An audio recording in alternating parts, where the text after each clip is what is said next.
ಜ್ಯೋತಿಷದ ಪ್ರಕಾರ ಎರಡು ಗ್ರಹಗಳು ಸಂಯೋಜನವಾದಾಗಲೆಲ್ಲ ಅದು ದೇಶ ಮತ್ತು ಪ್ರಪಂಚದ ಮೇಲೆ ಹಾಗೂ ಎಲ್ಲಾ ರಾಶಿ ಚಕ್ರದ ಚಿಹ್ನೆಗಳ ಮೇಲೆ ಪರಿಣಾಮ ಬೀರುತ್ತೆ. ಈ ಪರಿಣಾಮವು ಧನಾತ್ಮಕ ಮತ್ತು ಋಣಾತ್ಮಕ ಎರಡೂ ಆಗಿರುತ್ತೆ. ಜ್ಯೋತಿಷದ ಪ್ರಕಾರ ಶುಕ್ರನು ಜನವರಿ 29, 2025 ಮೀನ ರಾಶಿಯನ್ನ ಪ್ರವೇಶಿಸಿದ್ದಾನೆ. ರಾಹು ಈಗಾಗಲೇ ಮೀನ ರಾಶಿಯಲ್ಲಿ ಸಾಗುತ್ತಿದ್ದಾನೆ.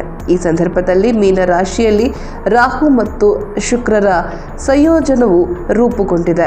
ಈ ಮೈತ್ರಿಯು ಈ ರಾಶಿ ಚಕ್ರ ಚಿಹ್ನೆಗಳ ಮೇಲೆ ಸಕಾರಾತ್ಮಕ ಪರಿಣಾಮವನ್ನ ಬೀರುತ್ತಿದೆ. ಈ ಮೂರು ರಾಶಿ ಚಕ್ರ ಚಿಹ್ನೆಗಳು ಯಾವುವು ಅನ್ನೋದನ್ನ ಇದೀಗ ತಿಳಿಯೋಣ. ರಾಹು ಮತ್ತು ಶುಕ್ರರ ಸಂಯೋಜನವು ಮಿಥುನ ರಾಶಿಯವರ ವೃತ್ತಿ ಜೀವನದಲ್ಲಿ ಪ್ರಗತಿಯನ್ನ ತರುತ್ತದೆ. ವ್ಯಾಪಾರ ಮತ್ತು ಉದ್ಯೋಗದಲ್ಲಿ ಉತ್ತಮ ಫಲಿತಾಂಶಗಳು ಕಂಡುಬರುತ್ತವೆ. ಕೆಲಸ ಮಾಡುವ ಜನರಿಗೆ ಬಡ್ತಿಯ ಲಾಭ ಸಿಗಬಹುದು. ಮಿಥುನ ರಾಶಿಯವರ ಆದಾಯ ಹೆಚ್ಚಾಗಲಿದೆ. ಇದ್ದಕ್ಕಿದ್ದಂತೆ ಅದೃಷ್ಟ ನಿಮ್ಮ ಕಡೆ ಇರುತ್ತೆ. ಸ್ಥಗಿತಗೊಂಡ ಕೆಲಸಗಳು ಪೂರ್ಣಗೊಳ್ಳಲು ಪ್ರಾರಂಭವಾಗುತ್ತವೆ. ಸಂಪತ್ತಿನಲ್ಲಿ ಹೆಚ್ಚಳವಾಗಲಿದೆ. ಕರ್ಕಾಟಕ ರಾಶಿಯವರಿಗೆ ರಾಹು ಮತ್ತು ಶುಕ್ರನ ಸಂಯೋಜನೆಯಿಂದ ಲಾಭವಾಗುತ್ತದೆ. ಅದೃಷ್ಟ ನಿಮ್ಮೊಂದಿಗಿದೆ.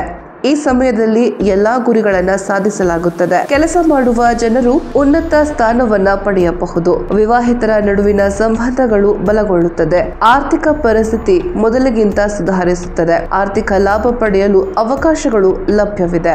ಮೀನರಾಶಿಯವರಿಗೆ ರಾಹು ಮತ್ತು ಶುಕ್ರರ ಸಂಯೋಗ ಶುಭವಾಗಿದೆ.